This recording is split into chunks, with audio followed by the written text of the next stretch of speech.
여기 부속물 매수 조건은 다음과 같은 백그라운드 지식이 좀 있어야 돼요. 물권법 공부한 사람이 잘 아는 이야기인데 여기서부터가 이제 시험에서 묻기 때문에 이게 아주 중요하다는 거예요. 임대차 계약 체결했다. 이 임차인이 이제 건물 임차인데 임대인의 승낙을 얻어서 자기 비용을 지출해서 이 건물을 임차인이 증개축을 했다는 거예요. 임차인이. 그러면 당연히 이제 이 건물을 임대인 거고 증개축은 임차인이 자기 비용 지출해서 증개축을 했고, 그랬을 때 이 증개축 부분이 건물에 합쳐지는가, 이런 걸 우리는 법률 용어로 부합이라고 이야기를 하는데, 이게 부합이 되는가 여부가 다음과 같이 결론이 나고, 이 증개축 부분이 건물에 대해서 독립성이 있냐 여부에 따라서 이것부터 시험에서 물어보는데 부합유가 달라져요. 예를 들어서 증개축 부분이 독립성이 없다. 그러면은 독립성이 없으면은 소유권의 객체가 될 수가 없기 때문에 임차인이 아무리 자기 비용을 지출해서 증개축을 했다가 하더라도 이게 내게 될 수가 없는 거예요. 따라서 이건 어쩔 수 없이 건물에 합쳐져요.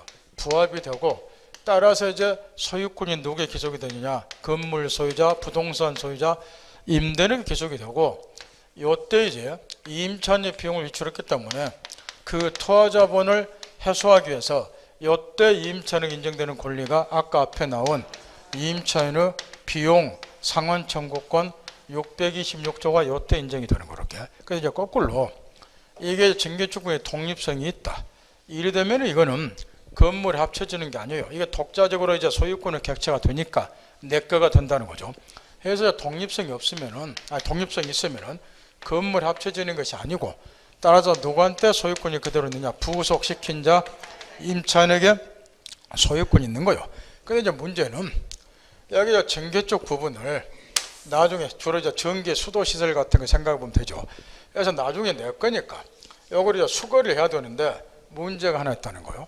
여기 이제 부속물, 부착이 됐으니 부속물 그럴 건데, 여기에 부착이 되는 상태에서 효용가치가 있지, 이걸 수거를 해버리면 효용가치가 떨어지는 거예요. 그러면 임차인이 투하자본 회수를 제대로 못하죠.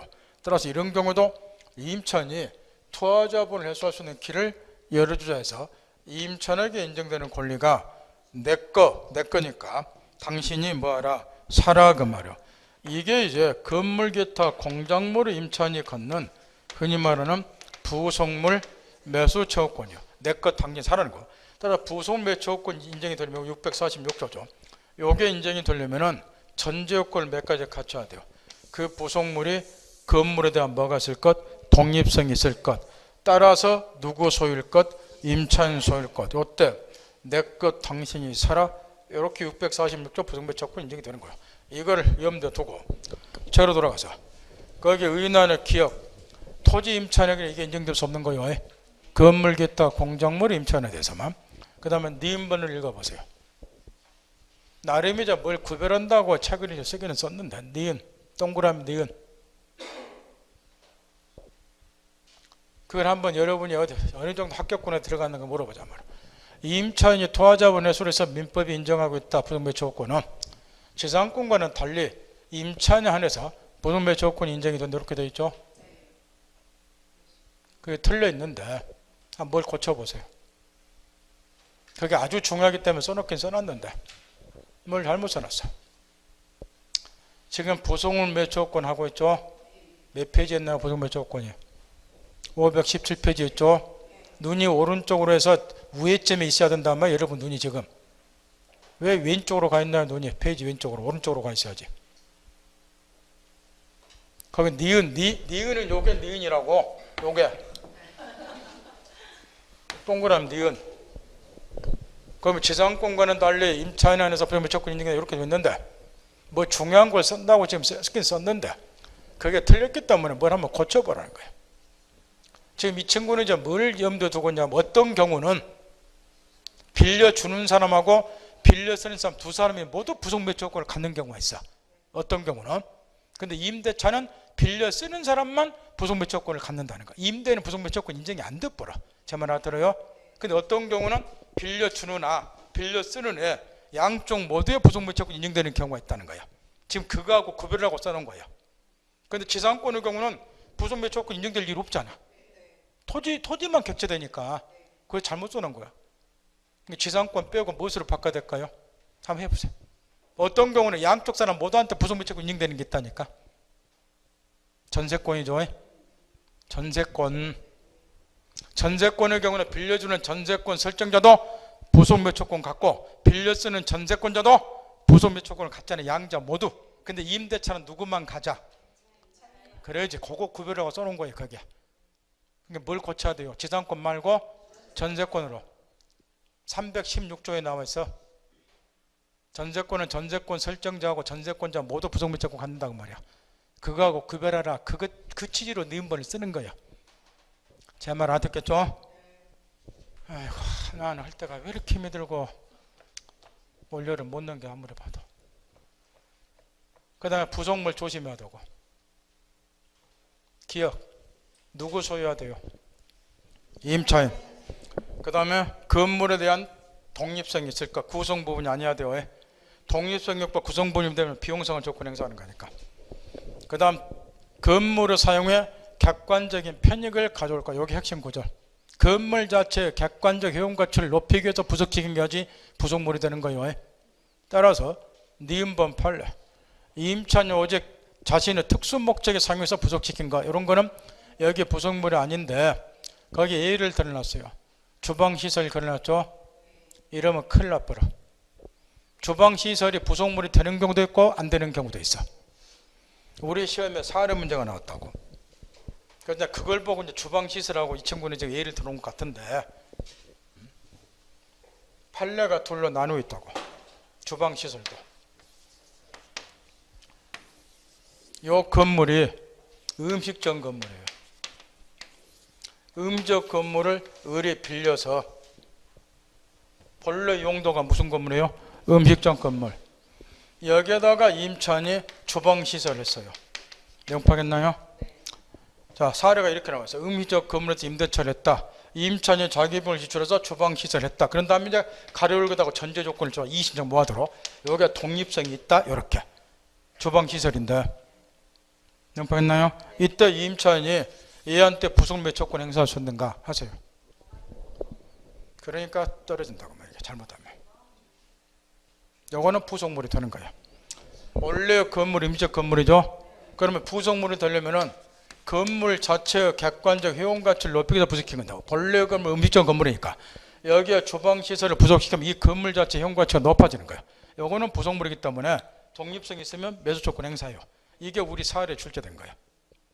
부속물이라고 이거는. 그런데 이 건물을 이렇게 바꿨을 때 사례를 사무실 건물로 바꿨다가 내용 파겠나요? 여기 사무실 건물에다가 직원들을 라면 등을 끓여 먹기 위해서 주방 시설을 만들었다. 이런 경우는 부속물이다 아니다? 구별했나요? 뭐 구별하고 좀 가르치는지 알겠어요? 주방 시설 애우지 말라고 말이야. 이 건물의 용도가 뭔지를 꼭 확인하라고 말이야. 여기 음식적 건물에다가 주방 시설을 한 경우는 부속물이 돼요. 건물 자체 효용 가치가 높아지니까. 그래서 저 건물이 무슨 건물이다? 사무실 건물이다. 사무실 건물에다가 주방을 만들어서 부엌 시설을 했다. 음식점 시설을 했다. 이런 경우는 부속물이 될 수가 없죠. 본 건물의 용도가 사무실 건물이니까 거기다 음식점 시설 해봐야 본래 건물의 사용 가치, 객관적 효용 가치가 높아질 일 없잖아요. 그거 조심하라고 말이야. 제 말 하는데 알아듣겠나요? 주방 시설 애우지 마라. 막 애우면 떨어져 버려. 그 다음 거기다 요건을 임대인의 동의를 얻어서 부속시켰거나 임대인으로부터 매수한 거야 돼요. 그 다음에 니은번에 또 써놨는데 아까 다 가르쳐준 거였고 독립성이 있을까? 건물의 구성부에 이루는 경우는 비용상환 청구한다. 읽으면 되고 행사 시기 제한이 없는데 주의할 게 하나가 있어요. 지금 이 부속물 매수 조건에 관해서는 종료 원인을 묻지 않는다 요리 되어 있어요. 그러니까 임대차가 존속기간 만료로 종료가 되든 임대인이 해지를 해서 종료가 되든 종료 원인을 묻지를 않고 부속물이 있으면 임대차 종료 시에 다 부속매 청구한다. 이런 이야기인데 여기도 기억번에 지금도 써놨잖아요. 그런데 판례는 왜다? 그게 뒷페이지에 써있는 판례. 그래서 시험에 무지하게 물어본다. 제일 위에 니은번 판례가 임차인의 참호 불능으로 인해서. 그러면 임대인이 계약 해지하겠죠. 이런 경우는 부속 매입 조건 인정이 안 된다고, 임차인에게. 그러다 보니까 이제 우리 판례가 요게 이제 학설하고 또 법규하고 정반대이기 때문에 원래는 종료인을 묻지 않고 부속 매입 조건 다 행사해야 되는데, 왜 판례는 참호 불능으로서 임대인이 해지한 경우는 임차인이 부속 매입 조건 행사 못 하느냐, 이와 관련해서 우리 판례는 아까 토지 임차인의 지상물 매입 조건 떠올리세요. 토지 임차인의 지상 매입 조건. 이 경우에 임차인의 참호 불능으로서 임대인이 해지한 경우는 지상 매입 조건 행사 못 하죠. 이거하고 동일하게 이것도 해석해야 된다는 거, 판례 입장은. 이 경우는 임차인에게 규칙 사유가 있지 않냐가 말이야. 채무 불능이니까. 그래 임대인이 해지한 거니까. 이 경우는 토지 임차인의 경우 지상 매입 조건 행사 못 하듯이 건물겠다 공작물 임차인의 보석 매입 조건도 인정해서는 안 된다고 말이야. 판례 입장은 그렇게 딱 정리하고, 그 다음에 효과 형성권이다, 니은번 강행 규정이다, 점검 딱 하고, 밑에 박스 보석 매입 조건 비용 상한 조건 다 가르쳐 주었으니까 쭉쭉 한 번씩 읽어보고 집에 가서, 그 다음 임차인의 뭐 차임적 부분에 예로운 몫이니까 집에서 읽으시고, 뒤에 넘겨서 627조, 628, 628조는 아까 앞에 나온 건데 627조는 저번 주에 가르쳐 드린 거예요. 627조 차임감액 정호권. 임차 목적물 일부가 임차인의 과실 없이 멸실이 됐다. 과실 없이. 그러면 임차인은 임대인에게 차임을 감액해달라고 청구할 수 있다는 거예요. 물론 이 차임감액 조건도 형성권이에요. 그런데 이 양처럼 계약의 목적을 달성할 수 없으면 해지할 수밖에 없을 것이고, 점검 딱 하고, 밑으로 차임 연체 읽으시면 되고, 연체액이 이익이 차임액에 달하도록 연체하면은 계약 해지 사유가 돼요. 딱 두 번만 말하는 거 아니에요. 차임액이 이익이 차임액에 달해야 돼요. 그러니까 두 번을 연체하긴 했어도 그게 일부만 연체했다. 월세가 100만 원인데 50씩 했다. 그러면 해지 사유 안 되는 거예요. 차임액이 이익에 달해야 되니까. 그 다음 우측에 임차물 보관하면서는 그 니은번 그거 좀 읽어두시고, 여러분 생각하고 반대니까. 예컨대 임차 목적물이 불이 나서 멸실이 됐어요. 근데 원인 불명의 화재에 대해서 그럼 목적물 반환 의무를 임차인이 이행 못할 거 아니에요. 그럼 임대인은 손해배상 청구할 것이고, 요때 이제 임차인이 이행 불능으로 인한 손해배상 책임을 면하려면 이 불이 나의 기책 사유로 인해서 발생한 것이 아니라는 것을 임차인 쪽에서 스스로 입증해야 돼요. 입증 책임을 누구에게겠다? 임차인 번에게. 그거 한번 읽어두고, 그 다음 밑으로 내려가서 동그라미 3번에 624조, 625조. 아까 앞에 나왔다시피 수선 의무가 임대인에게 있어요. 그러니까 당연히 임대인은 수리를 위해서, 바깥 말하면 보존행위를 하고자 한단 말이야. 이에 대해서는 임차인이 거절을 못해요. 단 임차인의 의사에 반해서 보존행위를 임대인이 했고, 내 입장에서는 임대인이 수리 안 해줘도 될 것 같은 일요일만 되면 인부들 데리고서 수리한다고 똑딱거리고 잠시 밖에 나가라, 나 열받는다고 말이야. 그래도 거절하면 안 되는 거예요. 그 대신 뭐는 할 수 있어요. 625조에서 이론에서 계약의 목적을 달성 못하면 계약을 해야지. 그 다음에 나머지 읽으면 되고, 뒤에 넘겨서 거기 판례 사례를 봐보세요. 밑도 끝도 없이 그 판례가 하나 나와 있는데 저번 주부터 계속 가르쳐준 판례예요. 예컨대 임대차 경우에 임차인이 동시행 항변권 등을 행사해서 종료 이후에도 목적물 반환 거절 계속 사용을 했다. 그런 경우는 원칙 차임 상당일을 부당일로 반환해야죠. 그런데 거기 두 번째 줄 보세요. 무엇을 얻은 바가 없으면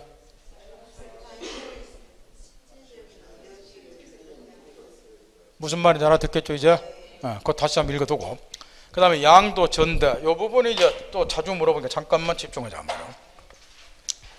여기 이제 양도하고 전대는 이제 이런 차이가 있을 것이고, 임차권의 양도는 얘가 임차인이다. 임차권이 동일성을 잃지 않고 계약에서 이전되는 것이 양도.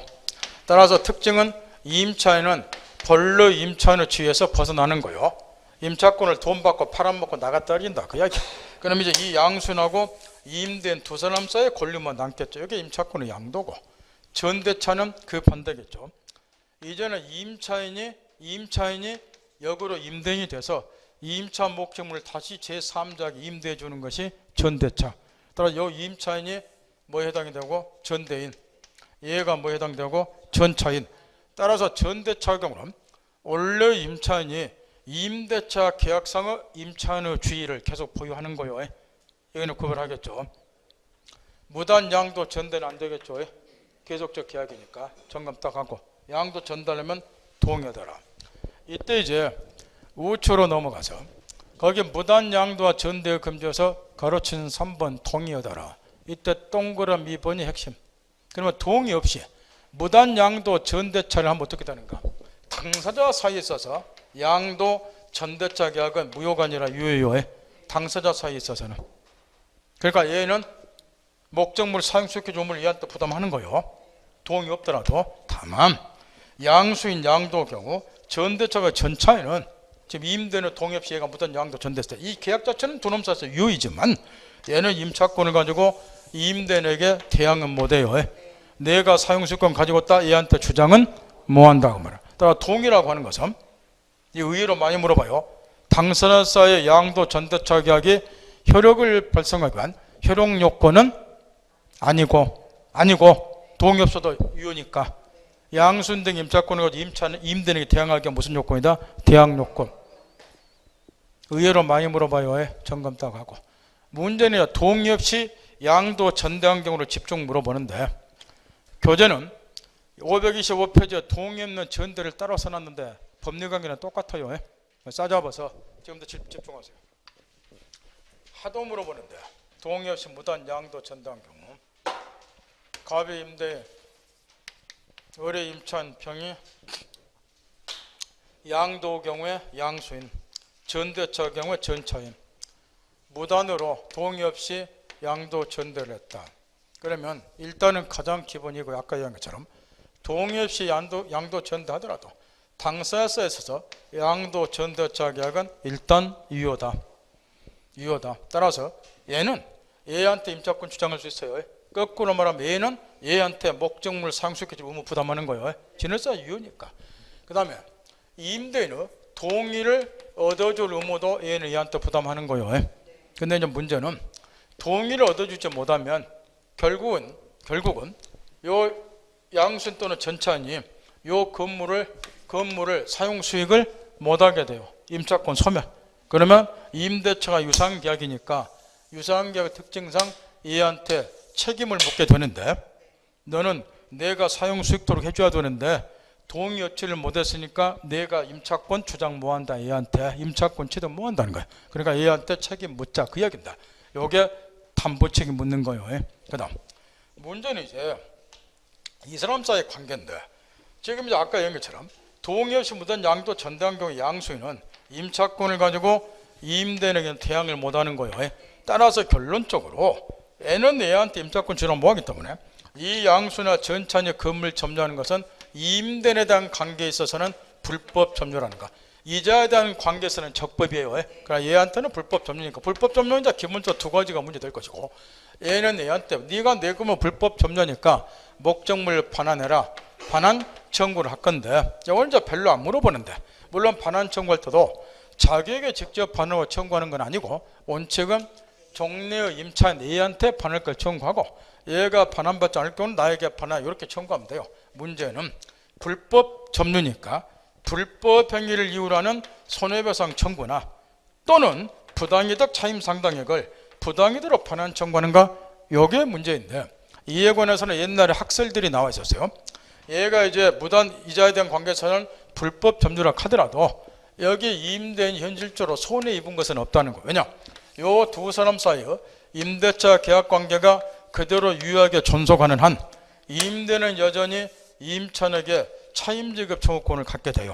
그러면 사용대가를 얘한테 받았기 때문에 얘가 불법 점유함으로써 입은 손해는 요 차임으로 보전이 된다는 거예요. 따라서 불법 점유를 이유로 하는 손해배상 청구, 부당이득 청구 못한다.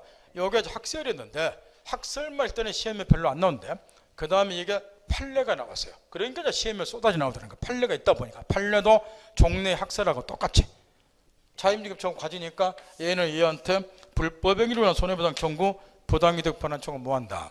그 다음에 이어서 얘는 그러면 무단 양도 전대를 이루어서 뭐를 할 수 있느냐? 얘가 얘한테 계약을 임대차 계약을 해지를 할 수 있는데 여기서 한 가지를 또 유념해야 될 게 뭐냐 그러면은 무단 양도 전대겠다 그래서 언제나 임대인이 계약을 해지하는 것은 아니라는 거예요. 그럼 이 경우 왜 해지하도록 됐느냐? 이게 계속적 계약의 특성상 당사자 신뢰감이 중시되는 거야. 나는 이 건물을 너를 믿고 네가 쓰라고 빌려준 건데 왜 네 마음대로 다른 놈한테 빌려주냐, 이런 이야기였죠. 그래서 신뢰관계를 깨뜨렸으니까 쉽게 말하면 네가 나를 배신했기 때문에 응징하자, 그래서 계약을 해지하는 거예요. 그렇다 보면 반대로 해서 무단 양도 전대를 하더라도 그 무단 양도 전대가 임대인에 대한 배신행위라고 볼 수 없는 특별한 사정이 있는 경우는 계약 해지하면 된다, 안 된다? 안 된다. 임대인 해지권을 제한하는 현재 팔려고 이렇게 줄거리 딱 잡고 책으로 돌아가서 거기 제일 밑에 제일 당사자에서는 밑에 두 번째 줄 동의없더라도 계약은 뭐이다? 유효다. 따라서 동의를 얻어줄 의무를 부담한다. 뒤에 얻어주지 못하면 동그라미 2번 무슨 책임져라? 담보 책임져라. 그 다음에 임대인과 양수인의 관계 동그라미 2번 불법 점유가 된다. 핵심 동그라미 3번 양수인에게 차임에 가려면 손해배상 청구할 수 없다. 됐나요? 거기에 부당이득 반환 청구도 같이 추가시킬까? 부당이득 반환 청구도 뭐한다? 같이 물어보니까. 확인했나요? 그 다음 임대인은 계약 해지한다. 동그라미 1번. 근데 해지 못하는 경우도 있다. CM에 쏟아나온다. 밑에 관련 판례 사례. 두 번째 줄 핵심 임대인에 대한 배신행위로 볼 수 없는 특별한 사정이 있으면 해지 못한다. 찾나요? 그 경우 사례가 어떤 경우냐? 거기에 드러났죠. 부부가 함께 가구점을 경영하면서 동거를 했는데 물론 임차인은 남편이고 근데 남편이 임차인이었다가 임차권을 누구한테 넘겨준 거예요? 처한테. 그러면 부부가 함께 동거하면서 가구점을 경영하고 있었으니까 남편으로부터 처 앞으로 임차권이 넘어가더라도 임대인에 대한 배신행위로 보기는 어렵다고 말이야. 확인했죠? 그 다음 지금부터 있는 대로 집중하라는 거예요. 물론 방금 읽어본 그 부부 사이에 동거해가지고 남편으로부터 처한테 임차권이 넘어간 것도 무단 양도지만 임대인에 대한 배신으로 보기 어렵다. 이런 사례도 이미 시험에 나왔지만 더 중요한 게 있어요. 지금부터 있는 대로 집중하는 거예요. 지금 갑이 토지 소유자 집중하고 있죠. 우리 토지 임차인. 임차인이 여기에 건물 지었다고 말이야. 이런 게 시험에서 하도 물어봐. 임대차에서 토지 임대차 사례가 여러 가지를 물어볼 수 있을까. 이 경우자 임차인이 이 건물 위에다가 A에게 근저당을 딱 설정해주고 돈을 빌렸다. 여보겠나요? 그러면 아까 이제 가격권 판례는 이래 근저당이 설정 건물에 또 매수 조건 행사한다. 이 판례가 나왔죠. 근데 이제 그 동일한 사례에서 이것까지 또 이제 같이 물어본 거예요. 이렇게 같이 물어보니까. 이 경우에 지금 얘가 임차인이죠. 건물 내 거죠. 여기 근저당 설정됐잖아요. 하나만 물어봅시다. 건물에 근저당이 설정됐다 그래서 저당권으로 건물에만 미치는 거예요? 뭐 다른 거에도 같이 미치나요? 그걸 또 시험에서 같이 물어봤단 말이야. 어? 여기 임차권에도 미치겠죠? 이런 임차권은 얘가 갖는 건물 소유를 위해서 임차인이 보조적으로 갖는 권리잖아요. 이런 임차권 같은 권리를 보조적인 시다발이 권리다 종된 권리. 그러면 저당권 효력은 종물에도 효력을 미치듯이 종된 권리도 저당권 효력을 미치죠. 따라 사례를 같이 물어본단 말이에요. 실제로 나왔어요. 여러분 시험에 재작년에. 여기 저당권은 어디에도 미친다? 임차권에도. 여기 알아듣겠나요? 그러면 이제 얘가 돈 안 갚아서 저당권자 건물 경매했다. 그러면 매수인 경락인은 당연히 건물에 대한 소유권 취득하죠. 이때 무엇도 얘가 같이 취득하는 거예요. 건물을 소유한 임차권을 저당권을 미치니까 임차권 얘한테 넘어오죠. 임차권 얘가 취득할 거 아니에요. 이거 취득 못하면 절대 낙찰받으면 안 돼요. 왜 낙찰받으면 안 돼요? 나무 토지에 건물 갖고 있는 철거 들어간다고. 그러니까 임차권이 반 넘어야 돼요. 이렇게. 그래서 임차권 종된 권리에 저당권을 미친다. 이게 그렇게 중요하단 말이에요. 이 경락인에 넘어지 임차권이. 그러면 임대인이 이제 토지 사용권도 얘한테 있으니까 얘한테 건물 철거 청구 뭐 한다고 말이야. 근데 이때 보세요. 원래 임차인은 의뢰했잖아. 근데 저당권자가 경매하다 보니까 임차권이 낙찰장에 넘어왔잖아. 이렇게. 이게 임차권의 양도잖아. 임차권 이전됐으니까. 근데 이자 토지 임대는 동의 얻은 적 없잖아. 없잖아.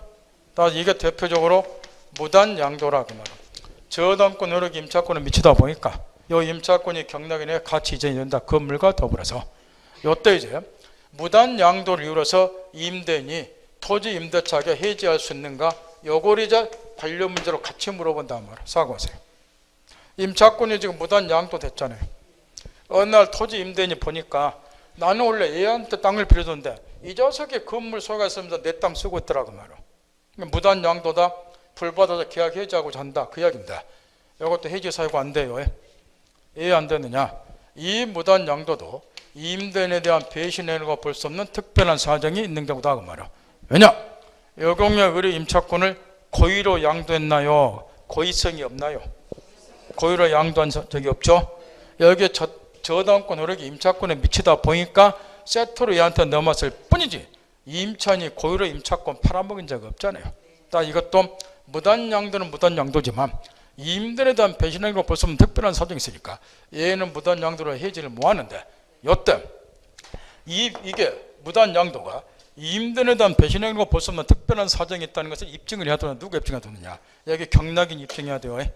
얘가 해지하려고 하면 얘는 얘한테 고정하시고 요거는 얘가 건물에 담보 제공해서 저당권 흐르기 임차권에 미치다 보니까 약 설명해야죠. 종대행권 이런 걸 만드는 설명하면 엄청 애먹겠죠. 내가 여러분 설명을 가르치려다 애먹는데 아무것도 모르는 사람 가르치면 얼마나 힘들겠어. 손발 섞어가면서 막 하겠지. 그래서 넘어온 거니까 이 사람이 일부러 나한테 파는 거 아니니까 사장님 고정하세요. 달래라고 말해. 그러면 그럼 해지 뭐한다. 이런 스토리예요. 뭘 말겠나요? 따라서 이 사례가 아주 중요하니까 정정돈 차려라고 말해. 요지는 건물의 소유권을 취득한 경락인이 뭐까지 같이 취득한 케이스. 건물 소유를 위한 임차권도 같이 취득한 경우도 무단양도지만 배신행위라고 볼 수 없다. 그 스토리예요. 건물의 소유권을 취득한 경락인이 무엇도 같이 취득했다. 건물 소유를 위한 임차권도 같이 취득했다. 이런 사례예요. 이게 섞어서 우리 시험에 막 출제가 된 거예요. 지금이. 그래서 토지 임대차에서 건물이 있는 사례는 완벽하게 이해하고 있어야 돼요. 요즘 시험은 종합해서 막 물어보니까. 그 다음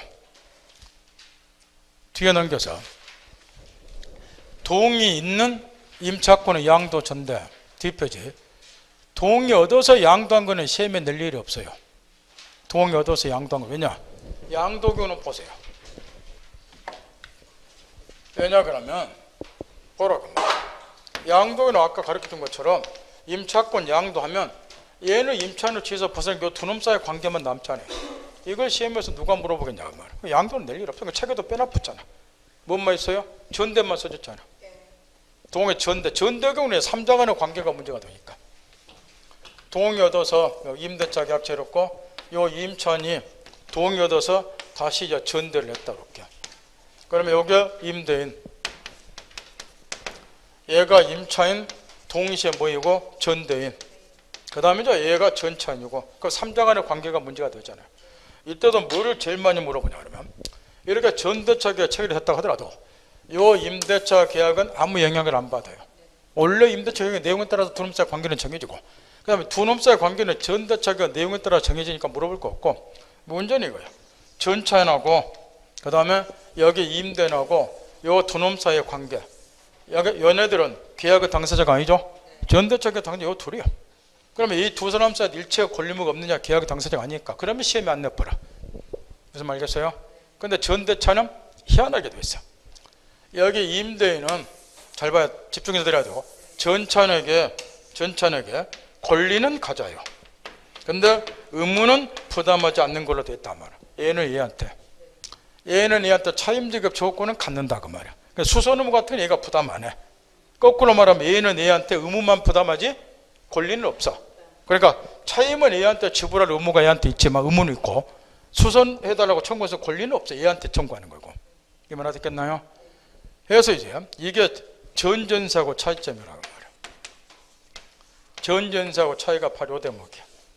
요게 전세권 설정자, 전세권자, 전전세권자. 전전세의 경우는 전세권 설정자하고 전전세권자 사이는 일체의 권리무가 없죠. 전세권 설정자하고 전세권자, 여기에 전전세권자 전체랑 똑같은 애가 요 두 놈 사이에서는 전세권에 일체 권리무 없다니까요. 근데 전대차는 틀려. 임대인이 전차에 권리는 같대 의무는 없다 이렇게 돼 있단 말이에요. 그래서 왜 그럽니까 민법이. 그래서 이 대목을 묻는 거예요 시험에서. 왜 그럴 것 같나요? 응? 전전세의 경우는 지금 전전세는 알아들어요? 전전세나 전대차나 비스무리한 거예요. 여기 전세권 설정자, 전세권자, 전전세권자, 임대인, 임차인, 전차인 이렇게 똑같아. 근데 특 차이가 중요한 게 있단 말이에요.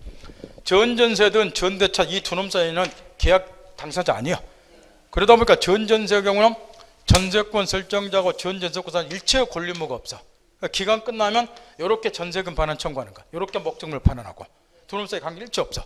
근데 전대차는 임대인은 전차의 권리는 갖고 의무는 부담 않는 걸로 돼 있는데 왜 그러냐고 내가 묻는 거예요. 임대차의 경우는 사용수기 대가 차임을 주기적으로 반복해서 지불하죠. 임대차는. 그러면 전대차면 임차는 전차는 또 차임 받고 그 다음에 이렇게 자주 차임 줘야죠. 근데 지는 받았는데 얘한테 지급 안 할 수 있잖아. 그러니까 당신이 직접 차임 받아가라. 그래서 차임 지급 중 권리는 갖는 거 이렇게. 근데 전세권의 경우는 전세금 1억 딱 주면 반복해서 얘가 얘한테 지불할 거 없잖아. 얘도 전세금 딱 한 번 주면 되잖아. 그게 차이야. 왜 그렇게 차이가 나는지 알겠어요?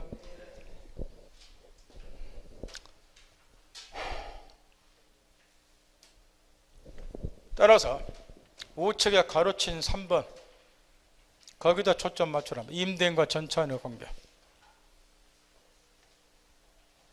밑에 동그라미 1번 기억. 전차는 임대인에서 의무를 부담한다. 거꾸로 말하면 그럼 무엇은 없다? 권리는 없다고 말이에요. 이해했나요? 따라서 니은번 전차에는 전대난 요거 조심해야 돼. 잠깐 7번 보세요. 따라서 이제 이렇게 된다는 소리인데 여기 전차에는 전대차 계획의 내용에 따라서 얘한테도 차임지급을 부담하는 거예요. 왜? 누구한테도 차임지급 부담하고 임대인한테도 차임지급 부담하고 이렇게. 얘가 차임지급 청구하니까 얘한테. 그런데 이제 문제는 얘한테 차임 주면 얘한테 줄 필요 없고 얘한테 차임 지급하면 얘한테 대한 차임 지급은 면하고 이렇게 돼 있을 거라고 말이에요. 제 말 알아들어요? 그런데 거기 저 법조문을 보면 니은번에 630조 1항 후문이라고 되어 있는데 잘했나요? 전차에는 전대인에 대한 차임 지급 시 임대인에게 대하지 못한다 이렇게 되어 있잖아. 방금 저는 뭐라 그랬어요? 얘가 얘한테 차임 주면 그걸 가지고 얘한테 대항할 수 있다고 말이에요. 얘한테 주었으니까 당신한테 못 줘요 이렇게. 근데 이 조문을 읽어보니까 630조 1항 후문을 찾았나요? 제일 밑에 니은번 동그라미 니은은 요게 니은이야. 요게 기억이고 이렇게. 그 조문을 읽어보면 방금 제가 한 말하고 지금 거꾸로 되어 있잖아요.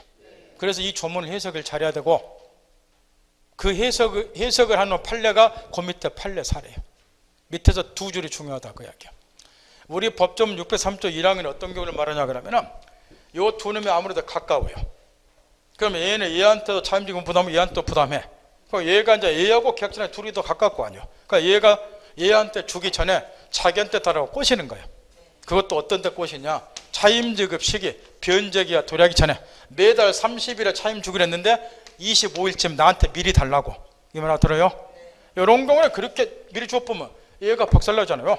따라서 제일 밑에 판례 두 줄 해석 잘하고 임대차가 차임지급 시기를 기준으로 해서 그 전에 전대인에게 지급한 차임을 가지고는 임대는 또 대항 못 한다는 거예요. 그 말 알아듣겠나요? 그러면 거꾸로 어떤 경우는 차임지급 시기가 도래한 이후에 얘한테 차임 지급하면 그걸 가지고는 얘한테 대항할 수 있고 해석할 수 있겠나요? 무슨 말 알아들어요? 대한민국에 나같이 민법 가르쳐준 사람 없어요 제대로. 그 다음 뒤에 넘겨서 전차임 보호를 위한 특별 규정에서 기억번에 631조 점검 잘하시고 이 점을 한 번씩 물어봐요. 원래대로라면 이렇게 되는 거예요. 여기 지금 전차권은 임차권에 의존하는 거예요.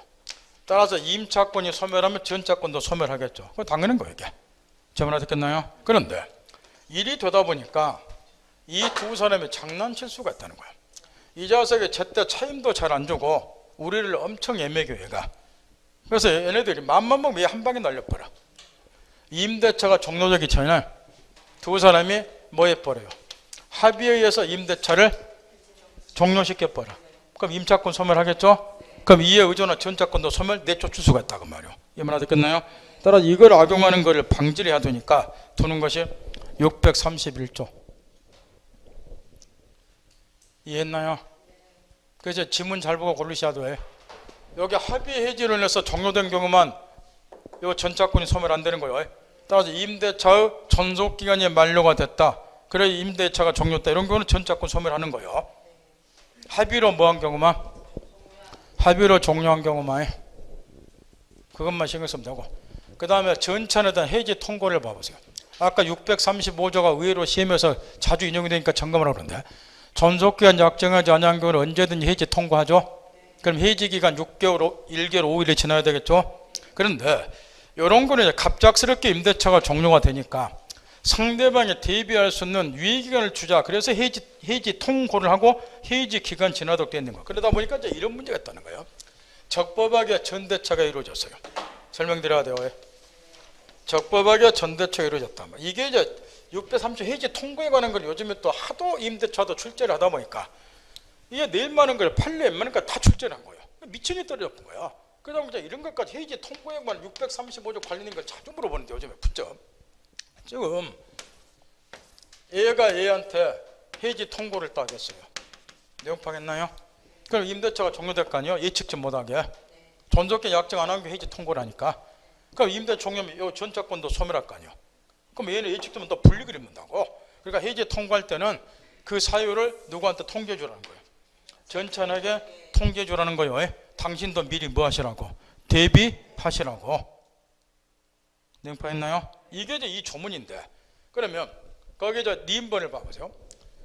통지를 전차니 받은 때도 일정 기간, 이게 해지 기간이에요. 몇 개월이 지나야 돼요? 임대인 쪽에서 해지 통과하면 6개월 지나야 돼.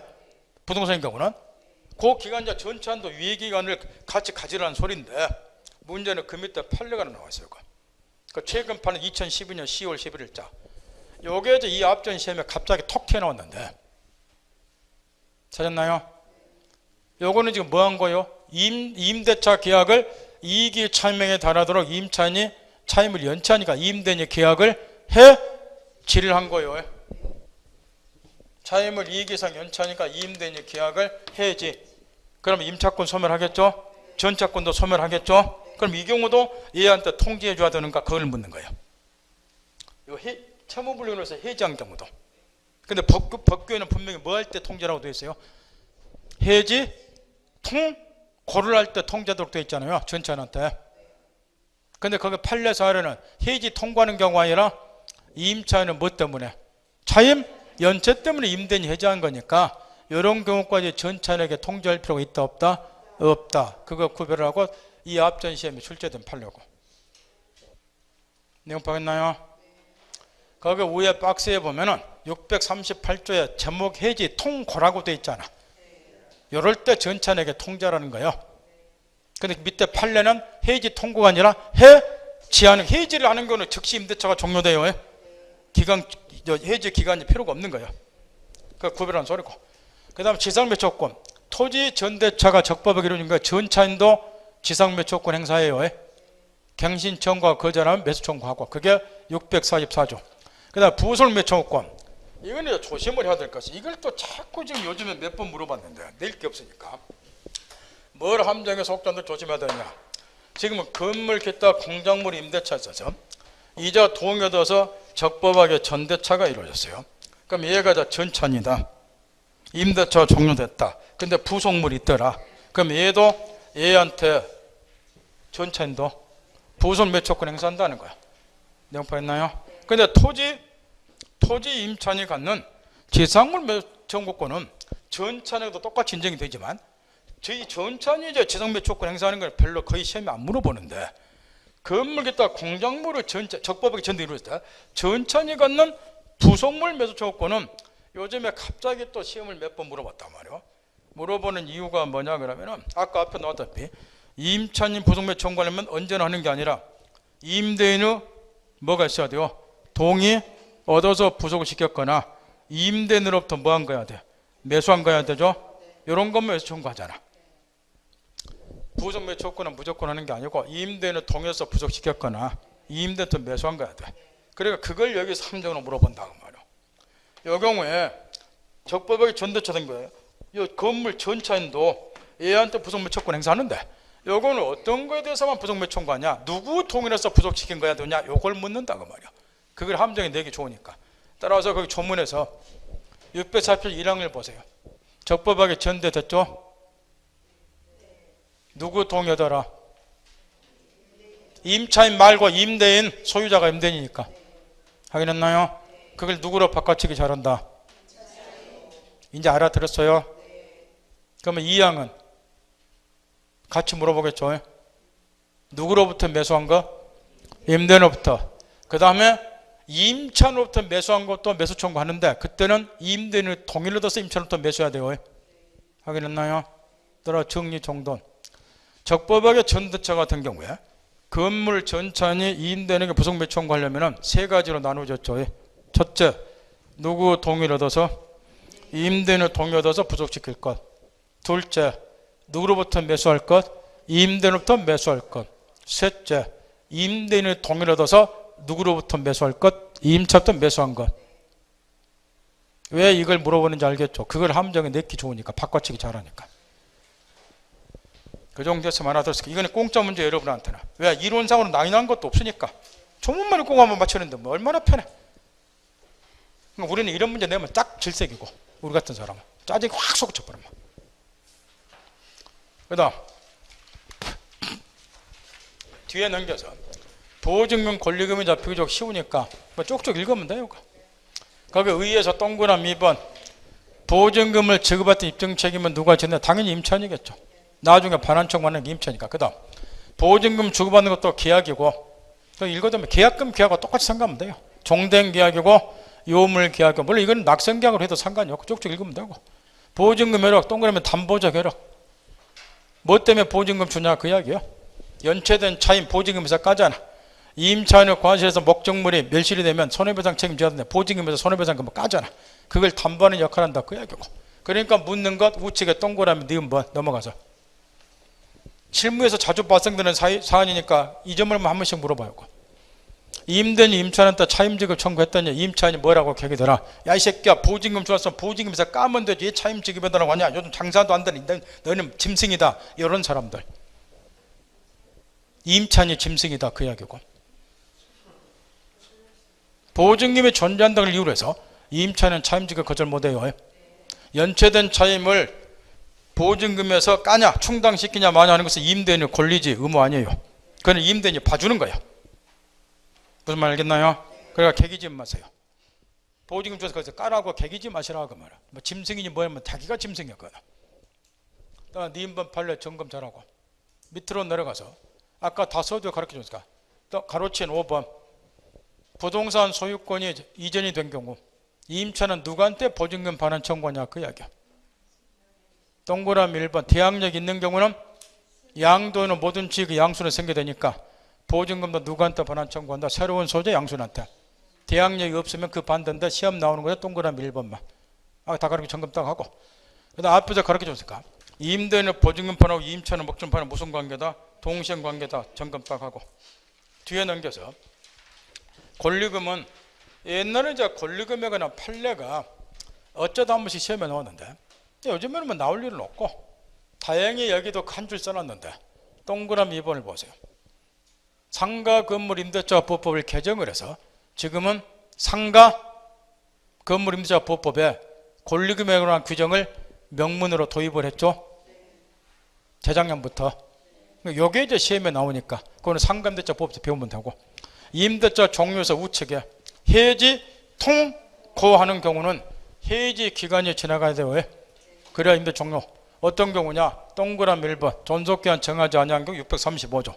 존속기한 정한 경우도 당사자 일방 또는 쌍방이 해지할 수 있는 권리를 보유한 경우 약정해지라고 그래요. 이런 거보다 예측치 못하게 임대차가 종료되니까 기간을 두자 해지 통과한다. 임차인이 파산 선고 받은 경우 하나만 물어본단 말이에요. 지금 요 임차인이 파산 선고 받은 경우는 임대차 종료 사유예요. 단 해지 통고하도록 되어 있어요. 그러면 전세권에서 옛날에 이런 거를 비교해서 기초로 곧잘 물어봤는데, 전세권에 있어서 전세권자가 파산 선고 받은 경우도 전세권 소멸 사유인가? 두 개 비교해 보세요. 임차인의 파산은 임대차 종료 사유야. 물론 해지 통고를 하지만, 그럼 전세권자가 파산 선고 받은 경우도 전세권 소멸 사유일까요? 그건 아니야. 아닌 이유가 뭐 있겠나요? 차임은 아까도 가르친 것처럼 매달 또박또박 반복해서 지불하는 거야. 그러니까 임차인이 파산 선고 받아버리면 그 이후에 차임을 줄 수가 없잖아. 그러니까 임대차 심하게 종료시켜야 되지만, 전세권은 전세금 일시금으로 처음에 딱 지불하잖아.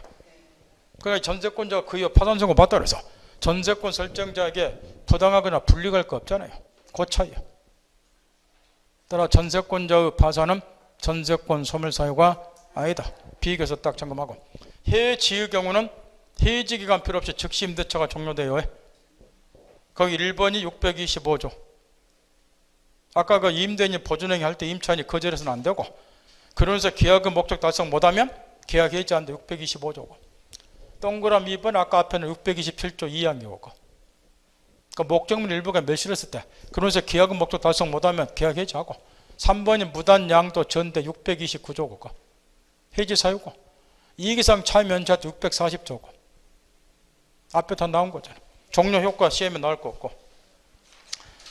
그 다음에 뒤에 뭐 강행 규정 집에서 읽으면 되고, 민사특별법은 딱 모델이 되어 있어요. 15% 출제한다고 40개 중에서. 그러니까 몇 문제 출제하냐? 6문제 출제하는 거예요. 이거 딱 정해졌어요. 6문제가 15% 내도록 되어 있으니까 이거는 지키고 있고. 이제 우리 시험에 나오는 민사특별법이 총 5개가 있단 말이에요. 제일 중요한 주택임대차 보호법, 상가금융자 보호법, 그 다음에 요즘에 부적 시험에서 막 2문제씩 나와버리는 부동산 실명법, 그 다음에 이제 한 문제씩 또박또박 나오는 집합금으로 소임이 관련하는 법률, 그 다음에 가등기 담보대행하는 법률. 여기 5개 법률이 이제 특별법이다 그래서 6문제 나오는데, 통상 이제 관료하면 아무래도 실무에서 가장 중요한 거는 주택임대차고 상가임대차니까 여기서 이제 3문제 정도가 나오고, 나머지가 이제 관료하면 1개씩 나왔는데 한 문제씩. 그러니까 이거는 딱 정해진 건 아니에요. 최근에 갑자기 지금 실명법에서 막 2문제씩 나와버리고 그런다. 최근에 여기서 이제 2문제로 줄어들고 여기는 한 문제씩 다 나오니까 저만 하더래요. 그 다음 집합금융 같은 게 개정이 되면 옛날에 여기서 2문제 나온 경우도 있어요. 개정되고 그러면. 그러니까 최근에는 이제 실명법에서 갑자기 뭐 판례들이 쏟아져 나오고 있어요. 그러다 보니까 옛날에 여기서 한 문제씩 나왔는데 뭐 2문제 나온 경우도 있고. 그냥 통상은 이렇게 이제 바람직하죠. 이렇게 주택임대 상가임대 3개 나오고 나머지 1개씩 나오고 이렇게. 그냥 배당은 이제 주택임대를 알아서 하는 거고. 그러니까 관리하면 이렇게 되는 거고. 특히 이 중에서 주택임대 상가임대차는 우리 민법 시험만 나오는 게 아니고 중개사법 실무 시험만 나오니까 배당 비율이 이제 곱하기 2 정도 될 거고. 그다음 실명법도 마찬가지고. 물론 경향은 다르지만 여기 나오고. 그다음에 집합금융법은 우리 이제 민법에서 통상 한 문제가 나오고, 요거는 등기법 공부할 때 등기부에 이제 집합금을 등기부가 있다 보니까 그거 이해할 때 이게 조금 필요하고, 그 다음에 가등기 담보는 보면 통상 한 문제 나오지만 요거는 민법 곳곳에 이제 공부를 정상적으로 하다 보면 가등기 담보는 법률이 나와요. 채권자 변칙담보에서 채권자 폭리를 규정하기 위해서 제정된 것이 가등기 담보는 법률이니까 요거는 이제 저당권 같은 담보물권을 이해하기 위해서 가등기 담보는 법률 필수로 알아야 돼요. 그러니까 민법을 이해하기 위해서. 구조는 이렇게 돼 있단 말이에요. 그러니까 가장 중요한 건 아무래도 이 2개고 다른 과목 시험에도 나오니까 요거는 1개씩인데 뭐 이렇게 돼 있고. 근데 1개라고 해서 제끼면 안 되고 한 번쯤은 해야 되는데, 문제가 뭐냐 그러면은 여기서 법조문 숫자가 가장 많은 것이 집합금융법이에요. 이거 조문이 66개나 돼. 한번 읽어본 사람 머리통 깨져버려. 그 한 개 조문이 또 항이 1항, 2항, 3항이다 보면 이렇게 많아. 근데 한 문제 나오니까 요거는 시험에 필요한 것만 딱 선별해서 몇 개만 딱 정리하고 나머지는 제껴버려. 나오면 어떻게? 나오면 떨어지면 되고. 그 시간에 다른 거 공부하면 떨어질 일 없겠지만 필요 덜 중요한 걸 뭐하러 공부하냐고 말. 제껴버려. 옛날에 전 책 찢어버려 그랬는데 또 찢어하면 여러분 짜증날까 봐서 그런 말은 못하겠고, 필요한 것만 지적해 주니까 그것만 딱 점검하고, 그 다음에 여기다가 이제 전력투구 하자는 거야. 여기다가 가담법은 이제 뭐만 알면 되느냐, 공부할 거 없어. 저당권하고 똑같은 게 이제 가등기담보예요. 따라 모르는 건 나오면 저당권 유추해서 문제 정답 고르면 정답이 나와버려. 근데 문제는 뭐냐?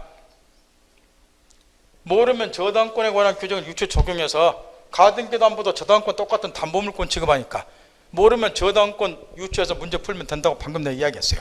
근데 문제는 더 심각한 게 뭐냐 그러면은 저당권을 모르거든.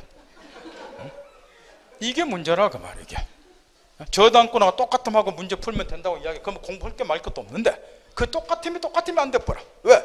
비교도생은 저당권을 몰라 보니까. 그러니까 저당권만 제대로 공부한 사람 같으면 가등기담보는 5분이면 끝나버려. 차이점 딱 몇 가지만 점검하고 나머지 모르면 저당권과 똑같이 해결해 보면 돼요. 그렇게 하시면 돼. 지금까지 수업원 중에 지금이 정확히 55분인데 오늘은 여기까지. 5분 빨리 처음으로 빨리 끝낸단 말이야. 이유는 요것 때문에 야간반이 여러분보다 진도가 늦기 때문에 야간반이 통합해서 하려면 진도를 좀 맞춰야 돼요. 그러니까 수요일날 결석하지 마시고 언제 따로 민사특별 시간 내서 이것도 한 번은 제대로 공부를 해야 돼요. 야매로 연구하면 안 되고 다른 과목에 영향을 미치기 때문에 수요일날 절에 가서 기도하는 것도 좋지만 지금은 여러분들 급한 것이 부처님 찾는 것보다도 장진종이 찾는 것이 여러분한테 급하단 말이에요. 지금은 부처님보다도. 그럼 내년에 부처님한테 가시면 고생 많이 했네요.